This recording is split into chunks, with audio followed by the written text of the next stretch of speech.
Bonjour et bienvenue dans cette nouvelle vidéo de la Gazette de la psychogénéalogie. Comme vous le savez déjà, j'ai décidé de tourner à nouveau les premières vidéos de la Gazette, histoire de leur donner un petit coup de neuf et puis de rajouter des éléments qui n'y figuraient pas à l'époque. En dehors de l'arbre familial, existe-t-il d'autres éléments qui influencent notre personnalité?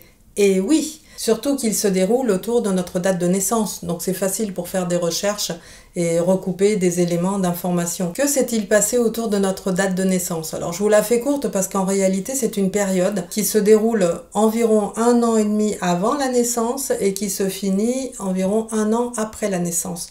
Donc ce sont 2 ans et demi autour de la date de naissance et que l'on appelle le progéscens en psychogénéalogie. Pendant ce progéscens, il va se passer plein d'événements dans le monde, dans le pays, localement, familialement évidemment, et qui vont venir impacter la personne qui naît à ce moment-là.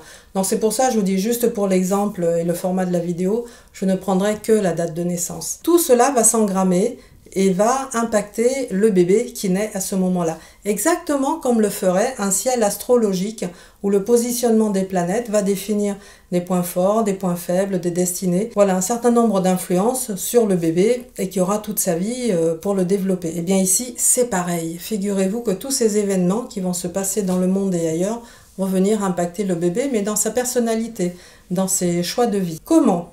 Alors, je vais juste prendre 2 exemples parce qu'ils sont connus de tous. Par exemple, mai 68 en France. Période évidemment très forte qui en réalité a démarré quelques mois avant. Les étudiants commençaient à se révolter dans les universités en France. Et donc tout ça va nourrir ce qu'on a appelé les événements de mars 68 et qui font que les universités ont toutes explosé. Ce mouvement va être relayé par les syndicats ouvriers qui, eux, vont organiser une force de frappe beaucoup plus forte vis-à-vis du gouvernement. On va arriver au mois de mai 68 où là, absolument tout va exploser et c'est un mois qui va paralyser la France entière. Vous imaginez bien que les bébés qui naissent à ce moment-là vont subir cette influence. C'était une période qui a paralysé la France, certes, mais où les principales revendications étaient basées sur la liberté de pensée, de mouvement, liberté de choix. Et c'est quelque chose qui va impacter forcément les bébés qui naissent à ce moment-là. Parce que moi, de ce que je sais quand je reçois des patients qui sont nés autour de mai 68, c'est vraiment des personnes qui ont la liberté chevillée au corps,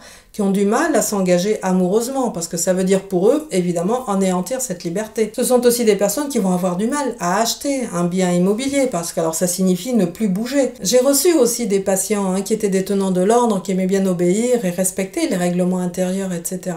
Alors bien sûr, ceux-là, ils ne sont pas du tout la liberté chevillée au corps. C'était ceux qui étaient influencés par les CRS de l'époque, qui défendaient le gouvernement en place, De Gaulle et compagnie. Effectivement, ces 2 personnes sont bien nées à la même date, on va dire à la même période, mais ne subissent pas du tout ou ne vivent pas les influences de la même manière. Maintenant, vous en avez un autre qui est octobre 1929, qui là a impacté la Terre entière, la chute de la bourse à New York. Et vraiment une chute spectaculaire. Des domaines, des milliers de richesses, des entreprises, des actions en bourse sont complètement effondrées en quelques minutes. Qu'est-ce que ça génère chez les familles de l'époque? La perte de tout, des biens, de l'argent, mais aussi le deuil à faire de cet homme, le mari, le père, etc., qui est mort des suites de cette déchéance, parce qu'il faut l'appeler comme il est. Donc, une pauvreté sans nom, là on ne la connaissait pas. Il va s'en suivre 10 ans de récession économique pour l'Amérique, mais également pour le monde entier qui va être influencé par cela. Et on arrive gentiment, on va dire, entre guillemets, à 1939, l'éclatement de la Seconde Guerre mondiale. Alors bien entendu, les enfants qui sont nés en octobre 1929, déjà, eux, ils vont avoir la peur de manquer toute leur vie.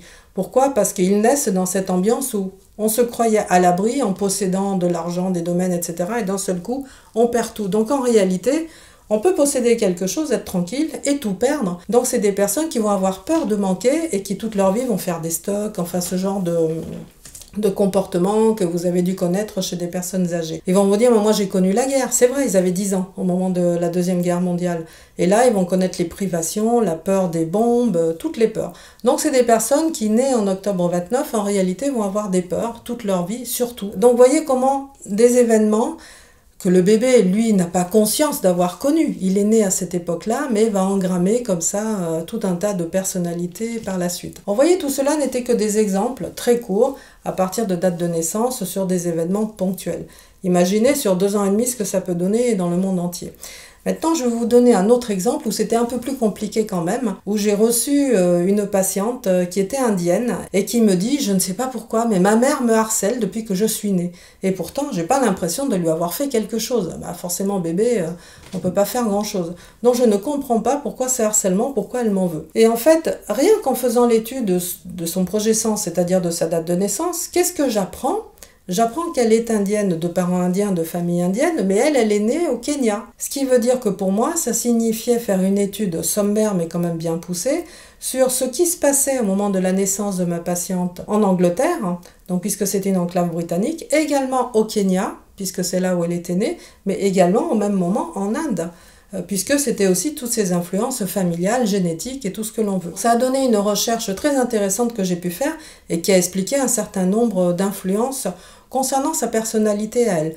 Maintenant, ça n'expliquait pas le harcèlement. Sauf que nous savons, puisque ça perdure encore aujourd'hui dans certaines régions d'Inde, c'est que lorsqu'une femme donne naissance à une petite fille, elle a tout à fait le droit, mais pendant un certain délai, pendant lequel elle peut tuer cet enfant, et donc ça ne sera pas puni, c'est tout à fait accepté par la communauté.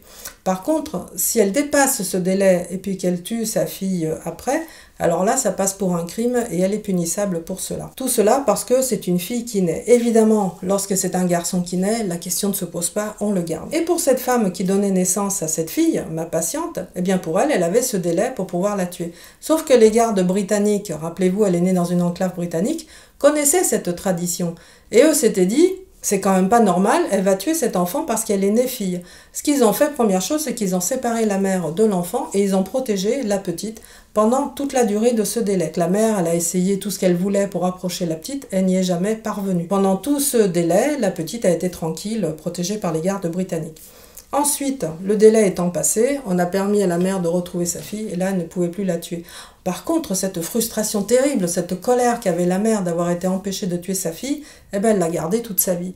Et toute sa vie, elle a harcelé sa fille de façon à ce qu'elle en ait marre, la fille, puis qu'à un moment donné, elle se suicide. Bon, ben comme ça, le problème était réglé. Sauf que pour ma patiente, évidemment, tout ce qu'il y avait dans son projet sens lui a servi de moteur pour nourrir cette motivation à vivre. C'est une femme qui a fait des tas de choses dans sa vie par la suite. Et ça lui a permis à ma patiente de retourner voir sa mère, de s'expliquer avec elle et puis de mettre les compteurs à zéro comme on dit. Et à partir de là, ce harcèlement s'est terminé. Donc c'était un exemple d'une petite complication mais qui s'est révélée très riche et qui a permis de dénouer ce problème sans avoir à remonter dans les mémoires familiales pour ma patiente. Eh bien, j'espère que cette vidéo vous a plu. Si c'est le cas, je vous remercie de mettre un pouce bleu pour m'aider à continuer dans cette gazette de la psychogénéalogie. Et si vous voulez me retrouver par la suite, eh bien, vous avez toutes les coordonnées qui figurent sous la vidéo. Eh bien, je vous embrasse, je vous remercie encore une fois pour votre fidélité et à très bientôt.